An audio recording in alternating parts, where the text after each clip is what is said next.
What's going on, everybody? I'm just going to do a quick comparison review of the factory STI short throw shift knob option versus a Lathe Werks stainless sphere custom shift knob.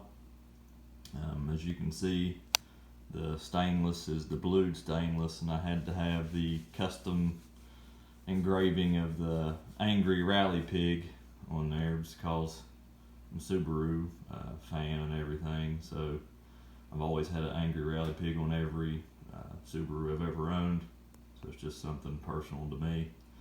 As you can see, the bluing of the stainless, very nice. This knob feels really good. It's real smooth. I can't really explain it. If you've ever handled like bare stainless, you know what I'm talking about. It's just the feeling of it, the internal threads, no problems on installation. Lathewerks, Chris does a very good job with this. I've actually got titanium fender badges coming here in the next few days that he did also. But I'm going to do a weight comparison between the factory and the stainless. So just give me 1 second.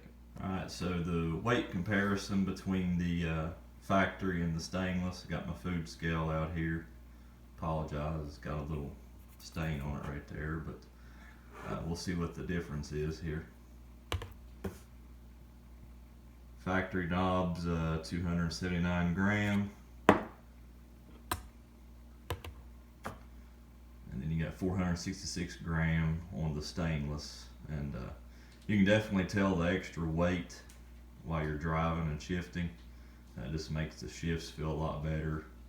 I've got the Kartboy front and rear shifter bushings also, so shifts are really solid and feel real crisp and good overall.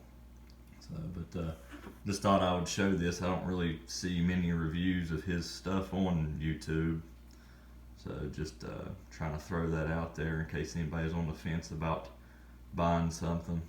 So I said this is a stainless sphere with the torched blue on it. Just a very slight blue hue, but enough that you can tell. It's the craftsmanship is just outstanding in my opinion. But I appreciate you watching. If you like it, please leave a like and subscribe, and we'll talk to you later.